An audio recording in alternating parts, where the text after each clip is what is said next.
Welcome to the Happier and Healthier podcast. I'm your host, Maria Marlowe, and this is a place where we don't rely on good luck or good genes for our health and happiness, but rather we create it with our thoughts and our actions each and every single day. Each week, I'll bring you a thought or a guest that will help you live your happiest and healthiest life. Are you ready? Welcome back to the Happier and Healthier podcast. I hope your 2019 is off to the healthiest and happiest start. Today's guest is an absolute ray of sunshine. She calls herself a human sparkler, and she absolutely is. When you're around her, her energy is just magnetic, and she's just so happy, and she really has the power to light up a room. Her name is Ellie Cobb, and she is a holistic psychologist. As you may have noticed, I took a few weeks off the podcast as I'm planning a move overseas to Dubai at the end of the month, so I've been preparing for that. And I will be honest with you, it's been a whole roller coaster of fear and overwhelm and excitement all at the same time. So, since today's episode is all about mental health, before we get into the interview, I want to share this story with you to really illustrate the impact that thoughts have on our health and our well-being. As some of you may know, I got engaged back in July to the man of my absolute dreams. In fact, I related this story on one of the earlier episodes, but I was cleaning out my desk recently and I came across a list that I'd written about 3 years ago at this point. And this was a list for my ideal man. There were about 25 different attributes on that list, including personality, values, and of course, physical traits. He is 23 of them, and the other 2 were blonde and lives in Manhattan, so weren't really deal breakers anyway. So finally, I've been dating in New York City since I'm 16 years old. I finally meet someone that I'm in love with and I want to be with for the rest of my life. The problem, right? There's always a problem. Nothing's ever perfect. The problem is that in order to be with him, I have to pick up and move 7,000 miles away, a 13-hour plane ride from my hometown, from my family, from my friends, all the way to Dubai. Now, moving to Dubai was never on my vision board or my goal list. So that's where all the fear and the doubts and the negativity started creeping in. My life was not going how I had planned it. I thought I'd either live in New York forever or eventually jump ship to go to the West Coast and settle down in Santa Monica. This gap between my expectations and my reality was giving me massive anxiety, massive fear, uncertainty, and ultimately a feeling of unhappiness and sadness. And without realizing it, I just started thinking every single worst possible case scenario if I were to move to Dubai. Now here I am. I'm the host of a podcast called Happier and Healthier, and I'm making myself miserable over possible scenarios that are literally a figment of my imagination and may not even come true at all. Yet these thoughts, they were creating real physical problems. I was crying over them. I was not eating over them. I was then stress eating over them, moody, all of these physical things that were happening because I was thinking these thoughts. And these thoughts, they didn't even happen. Like it wasn't real. These were all just imagined in my brain. I was dealing with these feelings of stress and anxiety and overwhelm for weeks, but I was able to stop them in an instant when I did just 2 simple things. Number 1 was that I decided to focus on all of the best possible case scenarios for the move. And 2, how grateful I am for everything in my life, including to even be in the position that I am now. I realized it was only my thoughts that were driving me crazy. It wasn't actually the move. I could look at packing up my apartment as stressful and overwhelming, or I can look at it as an exciting, fresh start. I could look at having to move to be with my partner as an antiquated notion that has no place in an independent woman's, career-driven woman's life like myself. Or I could choose to look at it as a compromise that allows me to be with the person I love and allows me to take my career to the next level. For every negative thought I had, I realized I could replace it with a positive one that sounded 10 times better. By focusing on gratitude and positive thoughts, I literally wiped away the fear and anxiety, and now I couldn't be more excited. And I move in exactly 1 week from today. So I unnecessarily tortured myself for weeks, and I don't want you to do that. So I want you to ask yourself, where do you see yourself in that story? Where are you creating stress and anxiety in your life that could literally be wiped out by changing your perspective on a situation? Where are you torturing yourself? Life is always going to throw curveballs, so training your brain to find solutions instead of problems, to focus on the positives instead of the negatives, to focus on gratitude instead of lack, that is what's going to allow you to stay happy and healthy throughout any scenario. So I hope that story helped put some things in perspective for you, and I really do encourage you to ask yourself those questions and think about, where am I torturing myself? Where am I creating unnecessary stress and anxiety? And where can I just change my mindset about this and lessen my stress and anxiety? There's a great book that I recommend in the interview. It's called Loving What Is by Byron Katie, and I highly recommend it. So it goes a little bit more in depth into what I'm talking about now and what we'll talk about a little bit later. But for anyone who feels like they have major stress, major anxiety, unhappiness, then I definitely highly recommend you check out this book. I will also be sure to link it in the show notes. All right, so before we jump into the interview, I'm excited to announce a new segment to the podcast, and that is to answer listener questions. Now, the way that you can submit them is on Instagram at Maria Marlowe, and that's MariaMarlowe. Send me a DM and I will choose one question a week to answer at the beginning of each episode. Now, of course, I can't answer personal health questions, but if you have questions in general about food, nutrition, diets, something that's trending in wellness, I'm happy to answer those questions. And even if the topic is big enough, I could even get an expert on the show for a full episode.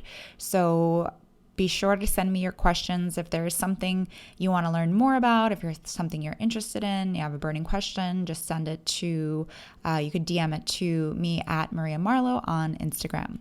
Second, I want to just say that I'm so happy and grateful for all the kind messages that I've been getting on Instagram about the podcast. It makes me so happy that you enjoy and get value out of this show because I do this show for you guys. If you enjoy this podcast, if you can take just 1 minute to leave a review on iTunes or wherever you listen to the podcast, I would be extremely grateful, as it helps this podcast more than you even realize. It helps get incredible guests on the show. It helps bring on sponsors so that I can keep this podcast free. And it takes just 1 minute. So if you can take 1 minute out of your busy schedule, and I know you guys are busy, just 1 minute to write a review on iTunes, I would be extremely grateful. And as a thank you, if you email a screenshot of your review to info@mariamarlowe.com, I'll send you back a free 3-day sugar detox meal plan. All right, without further ado, let's jump into this week's interview. Today, I'm here with Dr. Ellie Cobb, who is a holistic psychologist, mindfulness teacher, and wellness specialist. Thanks for being here, Ellie. I am so excited to be here, Maria. So let's just start with, what is holistic psychology? So holistic psychology is a new term for a lot of people because it's a pretty new term in general. So holistic psychology is looking at the integration of our mental health with our physical health, spiritual health, and everything, that they're all connected, that inherently all parts of our well-being, all parts of our health are inherently and innately connected. If we look at all these different parts as connected, then we have infinite access points for health. We can use all these different connected parts to access our mental health. The mental health isn't just achieved through our mind. And I trained conventionally as a clinical psychologist. My background, I have a bachelor's from Princeton in psychology and then a PhD from Columbia in psychology, in clinical psychology. And through training in the medical system and the medical field, I really learned that the mental health framework is so predominantly focused on the mind, and that there are so many other components that really, really can empower us to be well emotionally, mentally, that we often don't integrate. The movement, the nutrition, all these other parts that are talked about really well, that not talked about in the mental health field. So I look at a holistic picture of all the parts of a human and how they all come together, our internal and external lives, and how we can be well through all those ways. I love that. I'm all about the holistic approach to our health, as of course you all know. So with nutrition, can you speak a little bit to that? Because I don't think people realize sometimes that sometimes even just nutrient deficiencies could be contributing to feelings of anxiety or depression or things like this. So can you talk a little bit to the nutrition side of things? What should we be avoiding and what should we be making sure that we're including? Absolutely. Well, this is something that I think you highlight beautifully in your work, and one of my reasons I'm a huge fan of your work is because you do highlight how food impacts our mental health, and it does majorly. And I love that. I think that's a piece of our mental health that is really getting more attention, is the fact that we can impact the way we think, the way we feel with the foods that we eat, with the ways we treat our body and our gut. The science and the research now with the microbiome and the gut-brain connection is really robust, and it's very conclusive that there is this direct link, that our mental health and our gut health are directly linked. And it starts from the moment we're born, early on. And so we can use our nutrition and our gut health as both preventative measure for mental health, but even more than that, it's a constant opportunity we have to, even things we didn't choose when we were young, we always have the opportunity to make new choices now for what we're putting in our body, how we're fueling it. There are amazing experts out there that speak really well to the specific things of what to eat, what not to eat, including you, and how that does impact our mental well-being. And for me, since I'm not a nutritional psychologist, I do strongly know the research and believe in it, and know that the biggest thing is about listening to ourselves, because we get so much information when we listen to our bodies. And if we can listen to our bodies and how certain foods make us feel, then we're getting the information of what nutritional plan to follow, what diet to follow that will impact our well-being. If we start to think of this connection between the gut and the mind, then we start to notice it, and then we start to be empowered to make decisions about what we put into our body to impact our mind.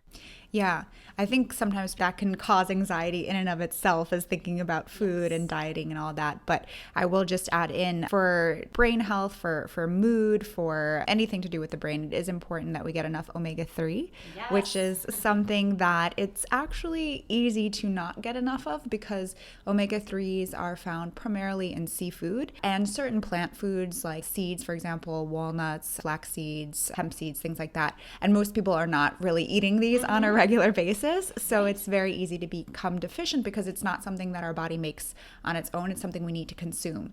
So it is really important to make sure we're getting high quality seafood sources, and we're including plant-based foods too, but actually the marine-based sources are better because it's easier for our body to utilize. It has the types of omega-3 that we need the most. I mean, to that point, when you look at the research of who's the healthiest and lives the longest, right? It's usually people on this Mediterranean diet, which is exactly what you're talking about, super high in the omega-3s, all the fats, all the fishes.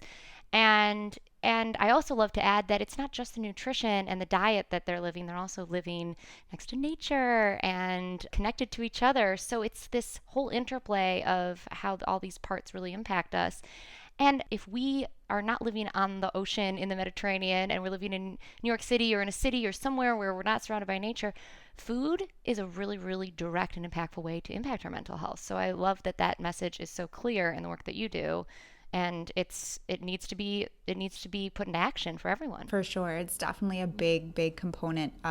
My friend Max Lugavere wrote a book called Genius Foods, which if anyone is looking to improve their mental health or is worried about cognitive decline, or maybe has a family member who's experiencing or you think may be on their way to experiencing something like Alzheimer's or dementia, definitely check it out. He talks about all the foods that are great for brain health. One thing I will say before we move on, though, is things that you want to avoid for your brain health and your mood and all of that is the processed foods, especially the refined high glycemic foods, the sugar, things that turn to sugar in the body. Those are things that you're going to want to avoid because they fog up your brain. And it's so interesting because it just creeps in, the brain fog, and you don't really realize your brain's like too foggy until like you realize like you can't remember things, like simple things, or you're just not concentrating correctly. And then once you remove the food and then that fog lifts, you're like, oh my God, I'm so much smarter, and my memory is so much better. And it's just the food that you're eating. Yes. What I love about Max's work is that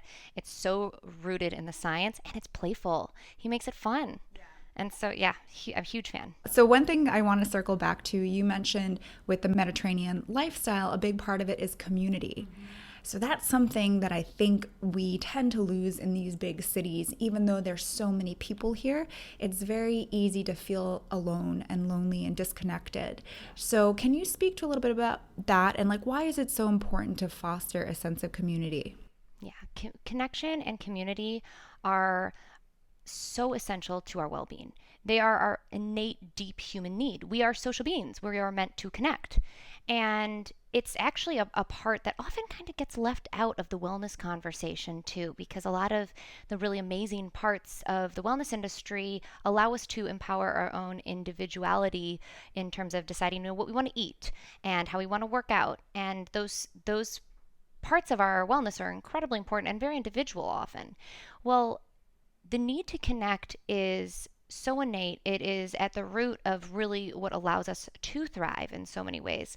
If we think about that, structure really informs function. Well, the brain really is made of so many connections, and the brain is therefore meant to connect. We know that when we connect, we thrive. When we feel disconnected and lonely, we suffer. I can say that from years of doing my clinical practice and seeing clients, that the number one thread, I would say, between every client I've ever seen, their underlying common issue is a sense of disconnection. And that's a sense of either disconnection from themselves, their bodies, their community, their spirituality, their families. There's so many ways we can feel disconnected, which means there are so many ways we can feel connected, but we have to be really, really intentional about that. And connecting to ourselves is first and foremost the most important thing, and actually very hard to do. It's not very celebrated, it's not very encouraged, and yet it's so impactful and powerful to be able to listen to ourselves and get to know ourselves. We can talk a little bit more about what that means. And then the other part is the community. And to really feel connected to others is something that's how we evolved. We evolved to live in small, stable communities in nature with not much else to do other than search for seasonal foods. So sounds like paradise. Right? I know. It's amazing. And yet we're choosing to live these completely wild, exciting, energetic, intense lives that are very, very different than how we evolved. And our brain actually still tells us, though, and this is what neuroscience research shows, is that we still have the same innate need as we did way back when. When the brain recognizes connection to another, it actually registers it in the same parts of the brain that register physical safety. That's how much it is an innate need for our mental well-being to be connected to others.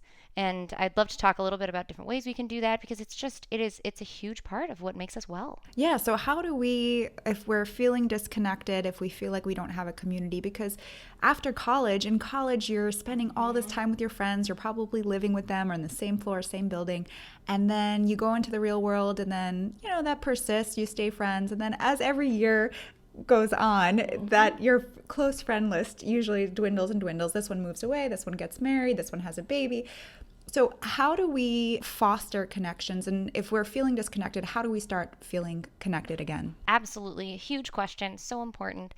And I love the way you said that too, because I think so many people can really resonate with that sense of, yes, you have this intention of having community and friends, but somehow everyone gets busy and it gets smaller and smaller. I had someone just say to me this week, I don't even know who my best friend is anymore. I know I have tons of friends on Instagram. I don't even know who like my real best friend is. And I think a lot of people actually feel that way.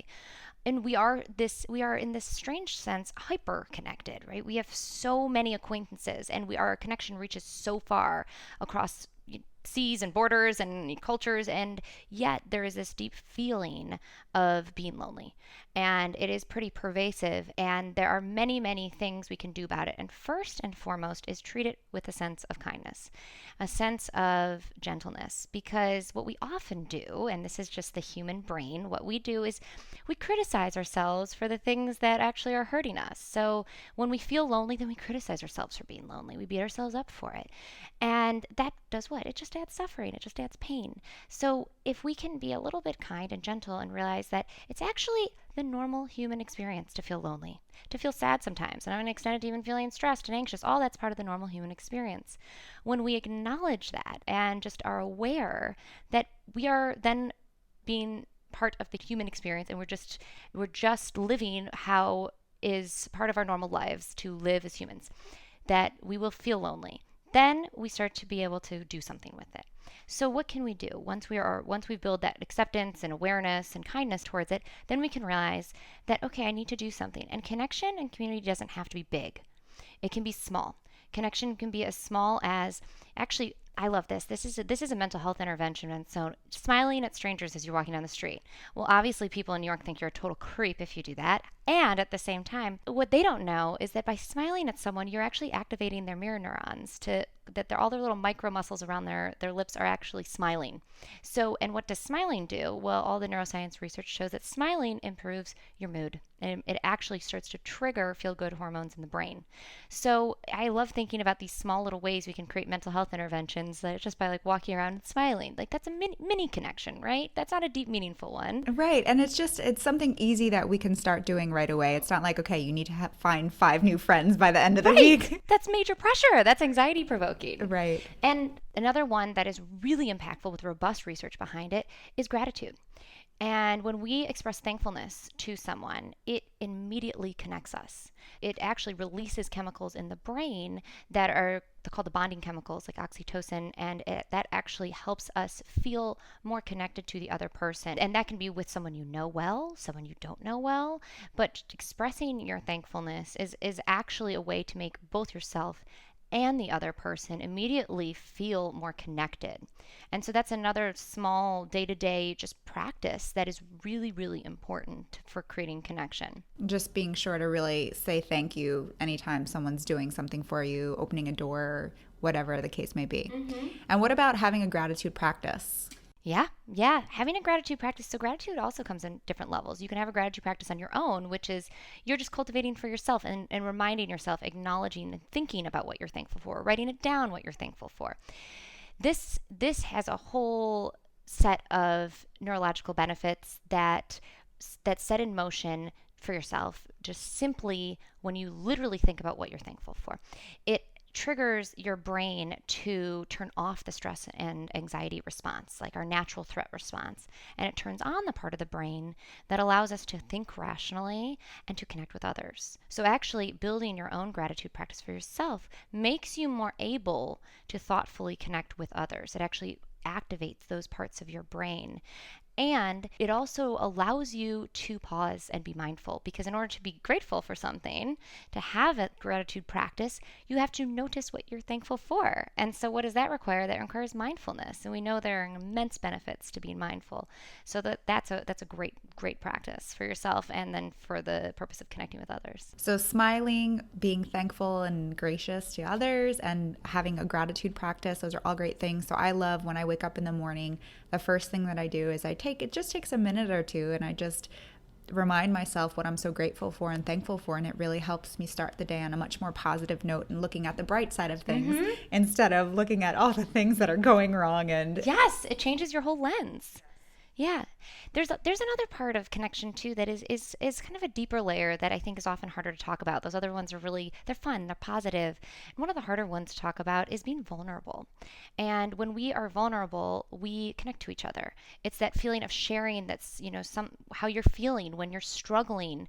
And often, we strive for perfection. We want to be viewed by even our best friends as having everything together and knowing what we're doing.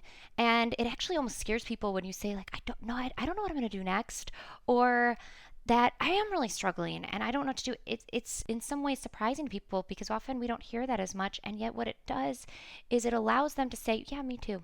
I also am struggling, or I've been through that. I know what you're talking about. And the more you open, the more you realize that you are having the human experience.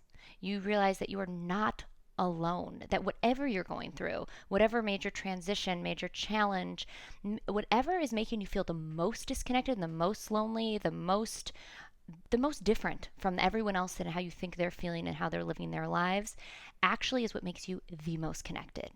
And you only can learn that by starting to open up. Yeah, I think there's so many things that we just don't talk about, and we think we're the only one that has this issue or this problem, but chances are there are likely many, many other people Yes. that are dealing with the same thing. Yeah, so we can build our community. Communities look different. They don't look like building our community in that we are living in small little spaces with just a couple people that we see regularly every day. Community now looks like we have to be really intentional about building it. And I know for myself, because of what feels good, but then also what I know is backed up by science, is building my community by being open. So when I'm going through something tough, my husband will laugh sometimes because he says, you could have the same conversation with 100 different friends, 100 people. And I'm like, yeah, I could because it's connecting. And that's not my intention is, I'm going to go connect with this person by telling them what struggle I'm going through right now. But to me, it feels really good because I get their perspective. I get to connect with them around something real, not just, what trip do you have planned next and all that, but really something real in life. And that is what makes you feel like you have community. So I recently picked up a book. I was at an event and there was a speaker there who wrote a book called, I think it's called Meet 100 People or something along those Love lines. that. And yes, so I got the book and I wanted to read it. It's pretty much geared more towards college students trying to find a job. Okay. And her whole premise is that the more people you know, the more likely you're going to get a good job, right? Oh, And she tells you can set this goal of meeting 100 people. And you can break it up how you want, but trying to do it in less than a year. So this is a few people a week. I think, well, if you do 3 people a week, takes you about 8 months. Wow. Yeah. So it sounds like such like a cool thing. And, she talks about how you're not going to be like BFFs with all 100 people, Right. but it's good to meet people, get to know them and establish some sort of relationship, even with no real intention in mind, because you don't know down the line how they can help or how you can even help them. So I'm curious, are you constantly expanding your network, or are you focused more on nourishing or deeper connections with those people you do have around you? Yeah, for me personally, Yeah. I love meeting new people every day. For me, I can not have too many people in my life. And I don't think that's actually true for everyone. I know there are, some of my family members and best friends would much rather have a small knit group of very, very intimate, deep connections. And I don't think that there is one way that makes more sense. It's better than the other. There's no research behind how many friends you should have and what's the ultimate beneficial number. It's about how you feel about your friendships. So I love meeting new people. I get a lot of energy from it. I get a lot of inspiration. I easily feel connected to people. I think I'm also aware of wanting to cultivate that feeling. So for me, I love just interacting and connecting with people who I know I'm not even going to see again, people your waitress at dinner, or just people you meet throughout your day. And to me, those are all little micro connections. And yes, I do have my core base of people. And my core base of people have always gotten me through so many important moments in my life. And I strongly believe that I need that kind of community too. And I get something different from those two different kinds of community. The kind where you are really open and vulnerable and really real, and the kind of community where you feel a sense of connection in the moment. Right. I love that. And it's always nice to be kind and friendly, because you don't know, True. when that's going to come back around. And also, it makes you feel good. It makes the other person feel good, and it brightens the day a little bit. Yeah, I get a lot of comments. You're not from New York. Where are you from? Because there's kind of this, I guess, presumption that New Yorkers aren't friendly and aren't willing to connect. And I disagree wholeheartedly. If you want to connect with other people, they want to connect back. People want that. For sure. I guess it depends, though. There's definitely some people walking down the street, and it's like they don't want to look at you. They don't want anything. But it's funny. People tell me that, too, because I smile a lot. They're like, you're definitely not from New York. Where are you from? That's so funny. Yeah. Well, you definitely have to have your radar on, too. Listen, I'm not smiling at everyone walking Right. down the street. No, of course. But, one thing I realized, like, I live in a huge building, and I'm often in the elevator with people. Sometimes I'll say hi to people, sometimes I won't, but I'm making an effort actually to just say hi more and start have little conversations. Some people will carry on a conversation. Some people will be like, hi, that's it. Yeah. But it's just nice to know the people who live near you. Right. I mean, it's actually how we were built. I mean, our brains evolved to live that way. So that is actually in line with what our biology and our physiology and our neurology is asking us for. So good for you. I love that. Right. So let's talk a little bit about anxiety and stress. Yes. So I think that I was talking to a friend about this the other day. I think sometimes people don't realize how stressed they actually are. And especially in these big cities like New York and LA. Well, maybe not LA. They're a bit more laid back. But New York, maybe Chicago, Boston, whatever, East Coast. In these places, we're so used to being go, go, go, go. Like work, work, work, work, never take a break, and just work longer hours and do more and more and more. And people get used to it, so they don't realize they're stressed, but yet their body starts doing all these weird sort of things. Oh, yeah. Right? Oh, yeah. Mm-hmm. So how do we deal with stress? Like, how do we even know we're stressed? Because like I said, most people don't realize how stressed they are. Those are the perfect questions to ask, because anxiety and stress, again, it is the common human experience. We all feel it. We all feel it. In fact, anxiety and stress, they are not a bad thing. They are inherently the body's natural evolutionary biological response to threat. And anxiety and stress are actually what have allowed us to stay alive and survive over the years. Back in the day, it looked like something like this. If you see, a big hungry lion about to eat you and you're out, looking for your food, your anxiety and stress alarm bells go off like crazy, and your whole system tells you threat, and you run and you react. So the complicated thing for us now is that our brains have not caught up to how we are living. And so there's this kind of evolutionary mismatch with how we're living our lives, exactly as you described, in these crazy high-striving intensity cities, and even if you're not in a city, just the pace and expectation of life is not how we evolved to be. What's happening then is our brain is constantly sending us false alarm threat signals. So our brain is essentially being hijacked by our fight, flight, freeze response on a micro daily basis all the time. We get, an email, and our brain thinks it is taking it as stress. We miss the subway, and our brain thinks that that's a life-threatening experience. We know it's not. Right. There's one coming like 5 minutes later or less. Or less. And yet our brain is signaling to the fight, flight, freeze response to have a stress reaction, to have an anxiety reaction. So what we need to first do is just notice that. Just, in fact, accept and build this compassion for, wow, our brain is trying so hard to protect us, but it's protecting us from a life that it doesn't know how to differentiate what's real threat and what's this false alarm threat. So it's our job to train our brain. We have to, and we can actually. The brain is incredibly trainable, which is super, super exciting.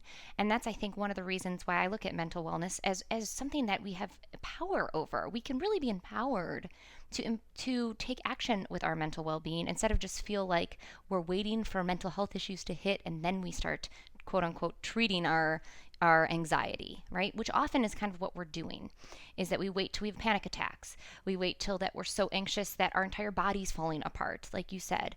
We wait until the signals are so loud that we have no choice but to listen and respond. The more empowered way, and actually the way that's much more in line with how the wellness industry is going and how people are really wanting to interact with their health, is this empowered way of saying, there's something I can do about it on a daily basis, that I don't have to wait, that I don't have to be reactive and then go treat my problem, that I can treat my mental health like something I want to build, like I would build my muscles in the gym. And that is something that it takes intention and it takes practice. And we can do that by constantly reminding our brain to turn off our fight, flight, freeze response, because we just don't need it to be as reactive and sensitive as it has learned to be over time. So we can do that through many strategies. Meditation is one of the biggest ones, but what I often hear is it goes like something like this. How many people have you heard say, I tried meditation, I can't, or I'm anxious and I know I need to meditate, but I just can't get myself to do it. And then guess what? It becomes something you're anxious about. Right. Yeah. Not meditating. Exactly. So first, we have to take off our to-do list meditation or things that will, like, relaxation. You know, if we put these things on our to-do list, then they're a chore. They're a chore. And what's a chore going to do? And our to-do list makes us anxious, makes us stressed. So we have to shift that model that it's actually an opportunity, that we have an opportunity with our mental well-being and our emotional well-being, that we have the choice, that we can make it fun and playful and not something that's so serious and not something that's so reactive. So we can, it doesn't have to be meditation. I mean, sitting in a formal practice, that's amazing with great benefits and sometimes just not realistic. Meditation is really all it is awareness and acceptance is the experience. So it's about noticing what's happening for you in the moment, tuning in. And the body is an amazing way to do that. You mentioned the body often sends us the signals of when we're most anxious. It's also where we have the most power to regulate. So if we notice our heart racing, there we go. That's a signal. Our fight, flight, freeze response is on. It gives us an option. We can choose to breathe. We can choose to just acknowledge it. The cool thing is a lot of times people are like, I can't breathe when I'm stressed.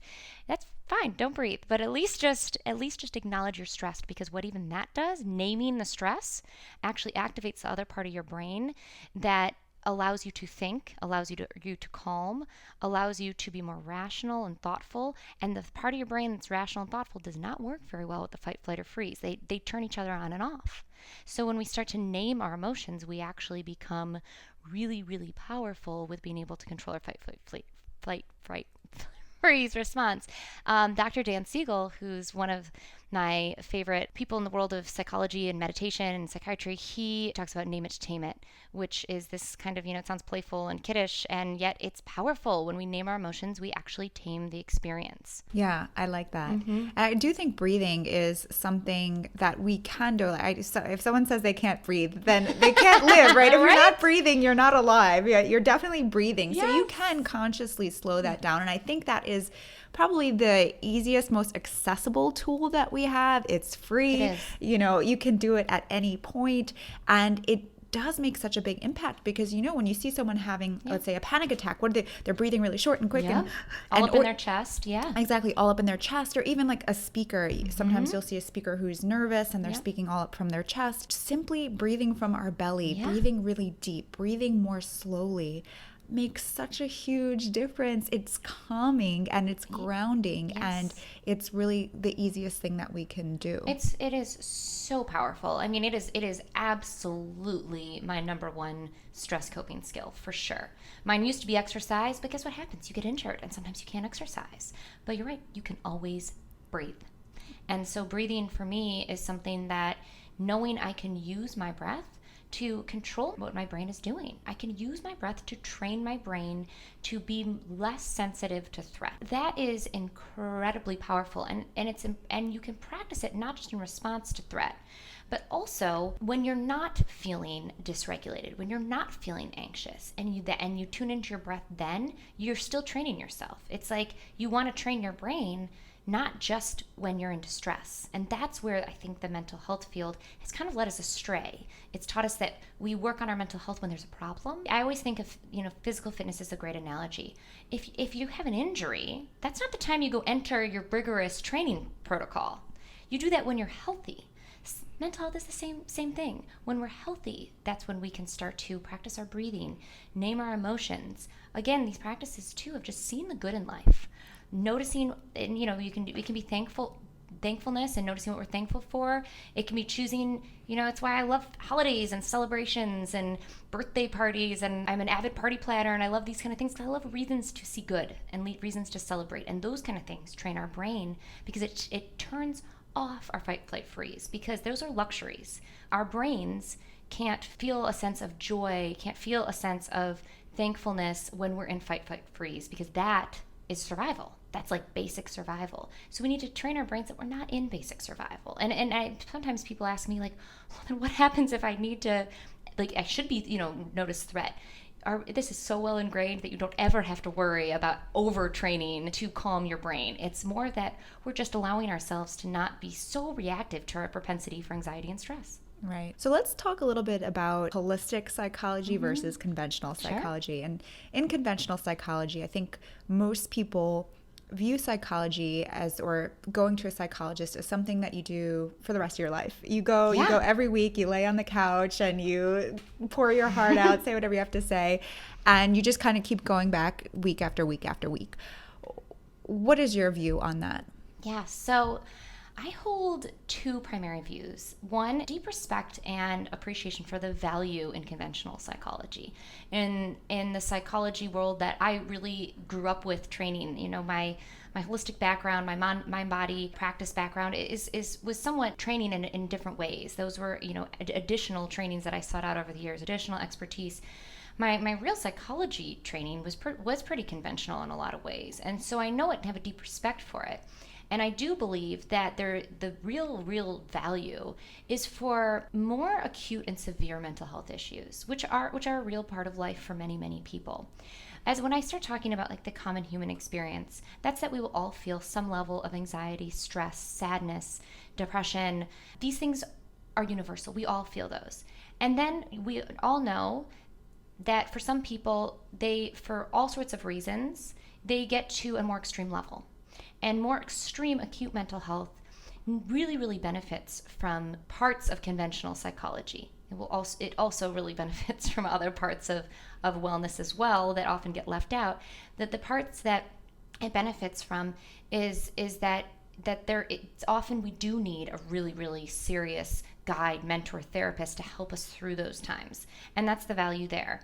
Where the issue is that the way the mental health field has been really integrated into our culture is that it's a framework that was developed for severe and acute mental health issues that now is applied to just having a feeling, to just any emotion, any challenge, any somewhat negative feeling or any difficult issue we feel in our life, all of a sudden now is treated in the same mental health capacity as if you had a severe mental health issue.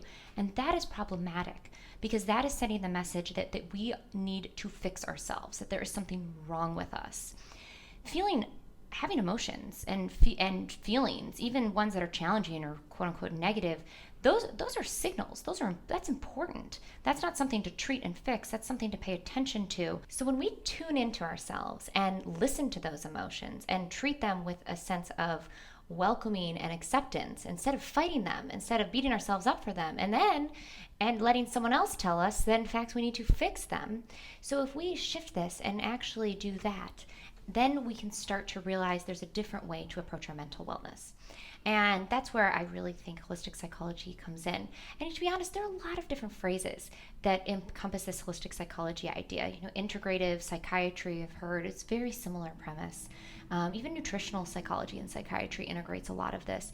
There's this movement to thinking about our mental wellness in a broader perspective, so that it's more expansive. That we don't think about our mental health in just two ways, like you said, or really it's go see a therapist and be there for a long time, or get treated with psychiatric medication. And that's kind of what we're presented with in terms of options. That is just a little part of the story.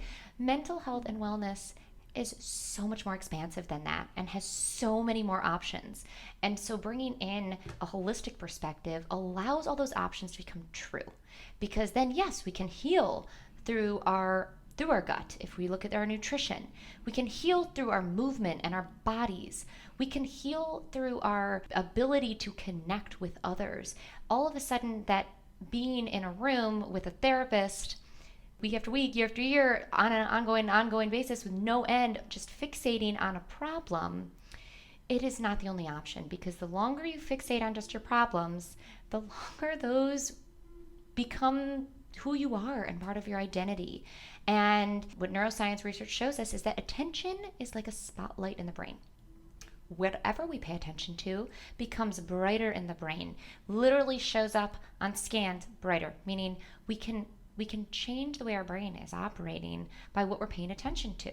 So we have to pay attention not just to what's wrong in our lives, but also our innate strengths, our innate goodness, our ability to cope and deal with anxiety, stress, sadness, because we are having the normal human experience, and because that is part of life. And once we can turn and see that we have so much goodness in our life and so much goodness within us that often doesn't get paid attention to in the mental health field, because we're told that there's something wrong. There's something wrong with us. And we need to shift to give a framework where it can be more, it's not just about being positive and ignoring the difficulties and the difficult emotions. It's actually taking those in and saying, yes, this is part of the experience and this is okay. And there's so many ways in which I can help myself in this moment. And great, it's amazing if you want a therapist to help you with that. Or if you want a coach or guide, that's part of building a team. We all need a team. And I'm hugely supportive of that. I just think it is really important to acknowledge that we have so many ways to access our mental health, and that it is not nearly as limited as what we've been told by the mental health field for a long time. Right. And one of the things that I love about you and your message is that we shouldn't just worry about our mental health when we have a big problem. Right. That it's something that we should be working on all year long, just the way that we work on our body by going to the gym all year long. Yes. And one of the ways that I think especially adults forget to do that is through play. Right? You look at kids. Kids are so playful. That's how we're born. We're born with this innate sense of being positive, of being playful, of seeing joy in life. Like this. Kids love sparkles and unicorns and rainbows because there's something joyful about that, right? And then at some point, we kind of shift to striving, to working really hard, to accomplishing our to-do list, and we derive our value for ourselves based on what we've accomplished and how others perceive us. And we kind of often lose this sense of innate ability to just feel joyful and be playful. And so another part that I think often gets really missed in the mental health space is that mental health and our mental wellness is part of a playful movement. It has to be. It can't just be serious and scary and super, super unsexy. In order for something to be something we want to do and something we want to pay attention to, it has to be accessible, doable, playful, fun. And that's where I'm hoping that the mental health space really shifts to. Well, I think you're really helping with that. Yay! That's the intention. So beyond being more playful, bringing the sense of playfulness and joy into your life, what are some other, I know we talked about a few, but maybe what are the top 3 things people can be doing to be actively making sure they're taking care of their mental health all year long? Yeah. I honestly think the biggest thing is being able to really listen and really tune in and really connect to yourself. That really does require intention, because otherwise we will fill our time and our days with, we're doing so much. We barely get in an elevator without looking at our phones, or sit on the subway without getting on our phone. We give ourselves so little space. And so one of the biggest tips that I can share that I know, and I'm speaking both from my own personal experience and from what I've seen professionally in terms of working with clients and in terms of the research and science, is that we need space. We need internal space, and we're not giving ourselves space. And the world is definitely not going to give us space. So we have to create it. And we can create it by listening to ourselves and asking us, when do we need it? If a meeting gets canceled and we have a free hour, oh my gosh, the pull I have to answer every one of my emails, it's like my first thing that pops in my head. Right? It's like that's where we go, is what can I accomplish now? Starting to just change that mentality and saying, yes, there's a deep value in that I need to do those things and I will accomplish those. And I also need to pause. And I can know right now, I've been in 3 different parts of the city already today, and my mind is racing, and I've barely taken a moment to pause. I need to sit. I need just to sit and do nothing for a minute. This ability to create space often looks like doing less. And I think that's a conflicting message a lot with what we get with different parts of the wellness industry, because we're given so much incredible information, which is, I love this. I love it. Don't get me wrong. I'm like all about consuming copious amounts of information about all the wellness trends and what we can do and all the appointments and classes and and strategies and tinctures, and I'm all in it. I'm all about it. And I also realized that we have to tell ourselves that we don't have to do more to be well. We often have to do less.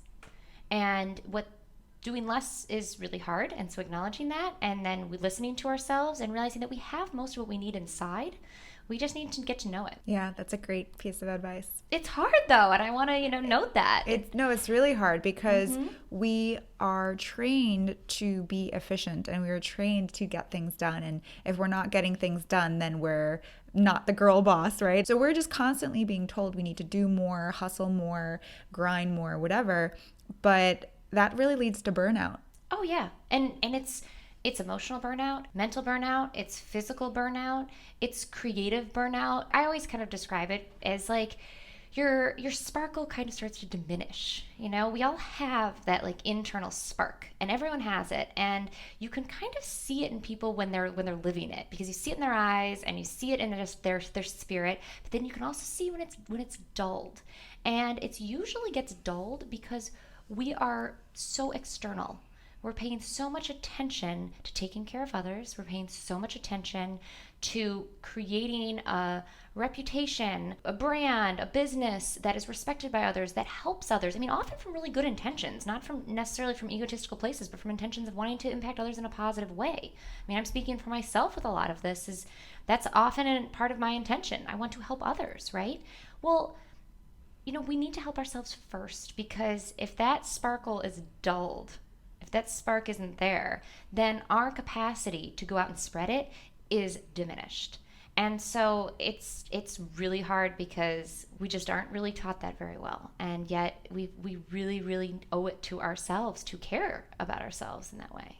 That's a good goal, to be a human sparkler. Yeah. I know. That's what you call yourself, as a human sparkler. I always just like giggle to myself when I write that in my bio, because to me it's just a way of saying we all have it. I am no different than anyone else. I'm not a special human sparkler. I just know that when I have learned to get to love my own sparkle, my own spark, that is when I have learned to be able to help others the most. And that has been a hard lesson to experience, because it's counterintuitive to a lot of what I learned throughout schooling and striving, which is that work hard to help others and then you will have value. And where I have really felt myself come alive is learning to find that inner sense of like my human sparkle, my inner shine, and know that when that's shining at its fullest, then I have the most potential to help other people find their sparkle. And so I just put it in there to kind of say it. Yeah, we all have it, like we all need to acknowledge it. I love that. That's actually a great goal, to be a human sparkler. I think that's something we can all work towards. So what happens if you wake up as a human sparkler, everything's going well, and then things start not going your way, as will happen. So if someone gets a little bit off track from their sparkle, how do they pick themselves back up? Is it just taking time for themselves, or what should they do when they realize they're having negative thoughts? Yeah, and it's not if, it's when. It will happen to all of us, and it does at many different times, at different points in our lives.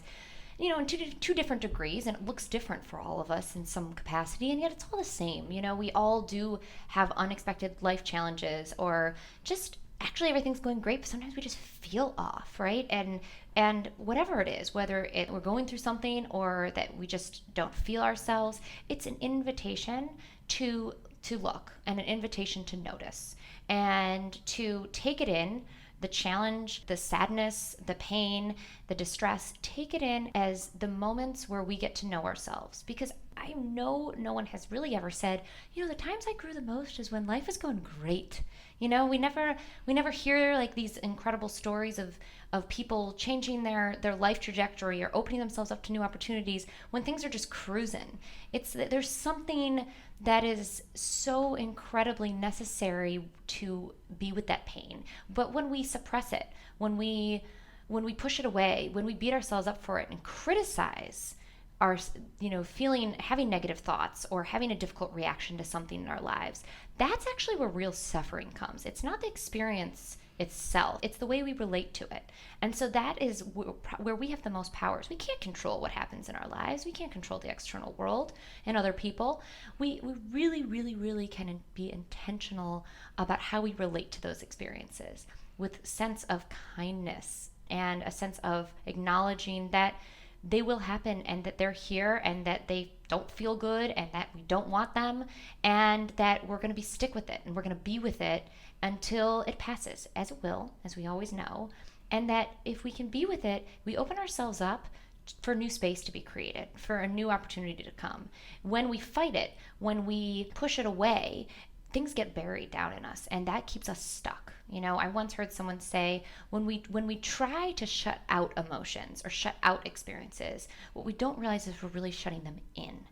And when we shut things in, that means we keep and we hold on to our experiences deep down. Whether it's traumas, pains, all these things, we hold them and they become part of our identity and they keep us very stuck. So when we choose to actually not shut out our experiences, but fully be in them and allow them to happen, knowing very well that all of these things will come, the challenges are just part of life, that they will come, and we meet them with a sense of acceptance, things change. And it puts us in a position to be able to move forward and create opportunity for real integrated health. There's a great book by Byron Katie, Loving What Is. I've never read it. No. Oh, it's great. It's very similar to what you were talking about, in that when it comes to stress, there's no such thing as a life without stress or stressors. It's just impossible.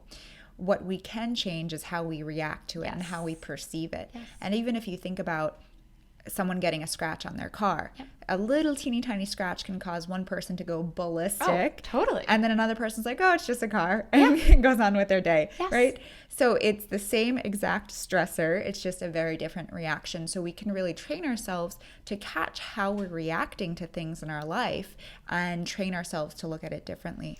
Yeah, I just had a personal example happen of this just a couple weeks ago. I had really severe back pain. Kind of came out of nowhere. And the only thing that really helped, when I Googled pain meditations, found some great Tara Brach pain meditations and put them on and listened, and what was that doing? I wasn't doing any exercises with my back. I wasn't taking any medications. I was lying there. And what I was doing is I was not changing the pain. I was changing my relationship to the pain. And it was incredible to watch the pain shift. Because changing our relationship, and this goes not just to physical pain, but it's sometimes more tangible to learn the lesson that way, but it goes to our emotional pain too. When we can be with it and just create a sense of opening for it, then it changes. It changes. It no longer has a hold on us anymore. And that actually shifts the pain itself. It actually shifts because what do we know? We talk about this brain body connection and the mind-body connection and the gut-brain connection. All these things are so deeply rooted. It's not actually just about food. It's also about pain. When we're telling our brain that, oh my gosh, this sadness I'm feeling or this physical pain I'm feeling is not okay, what are we doing? We're signaling to our body that it's in more distress, more threat, that will accentuate whatever emotional or physical pain we're going through. And conversely, when we tell ourselves that it's okay, that's okay to feel those ways, not to brush it off and disregard it and diminish it, rather accept it and meet it gently and kindly, that actually literally, and there have been great studies to show this, physically reduces the amount of emotional or physical pain we experience. And where does movement play in? Because I know a lot of times people will talk about when there's emotions pent up inside, using movement to help get them out.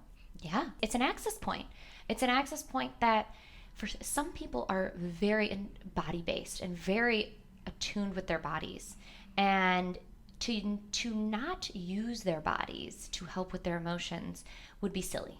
And this is kind of where we talk about the difference between conventional and holistic psychology.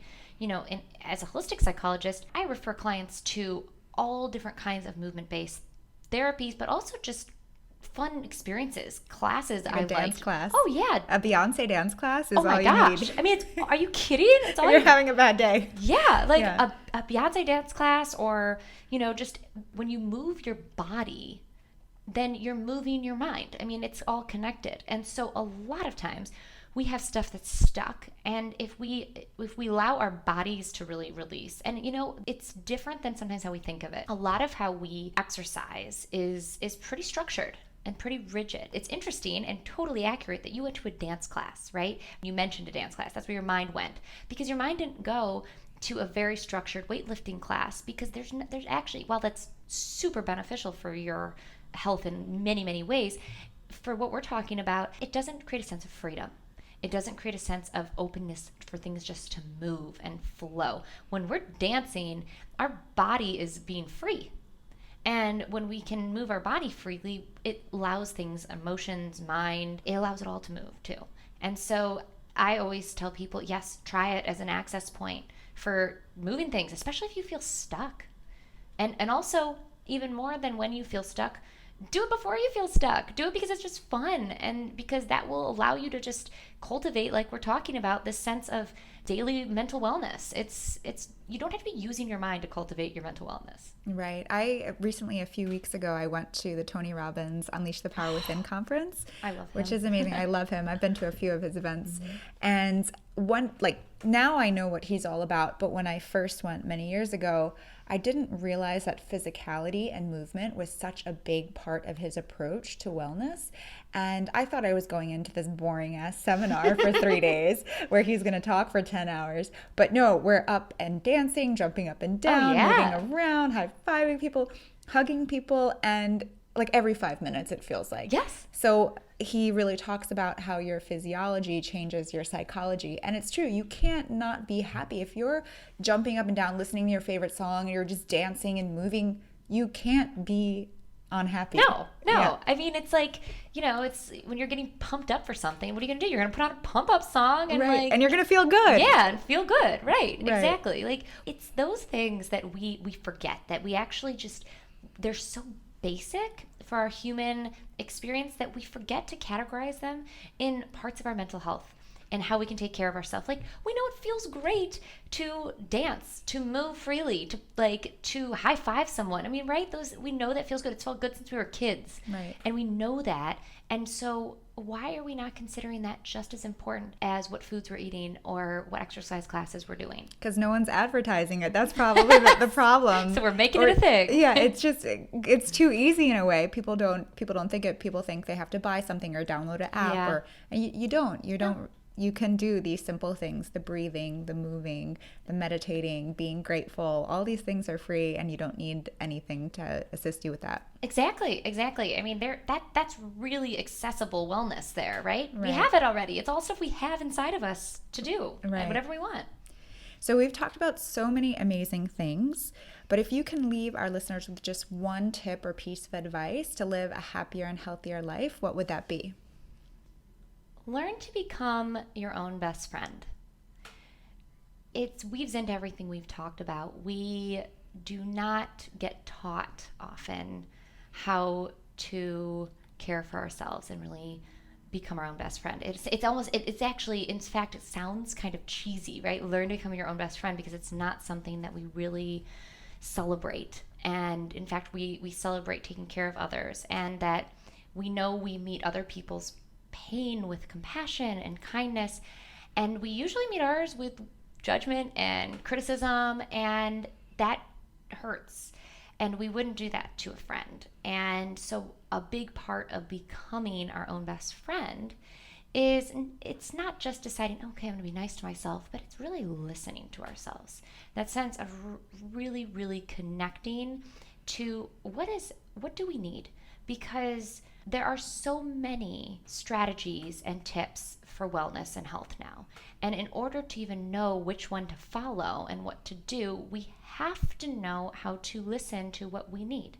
And in fact, it can feel really overwhelming if I don't even know what exercise plan to follow or what morning ritual to do. And of course we don't know, because we don't know if we haven't listened to our own needs. And that takes a sense of practice, of really tuning in, getting to know ourselves, because then ultimately, if we connect to ourselves, then it opens up the full possibility of what we deeply, innately need as humans, which is to connect to each other and connect to the goodness of life. I love that. That's a great piece of advice. For more from Ellie, you can head to groundedandgold.com or check her out on Instagram at groundedandgold. Thanks for tuning in this week. Bye for now.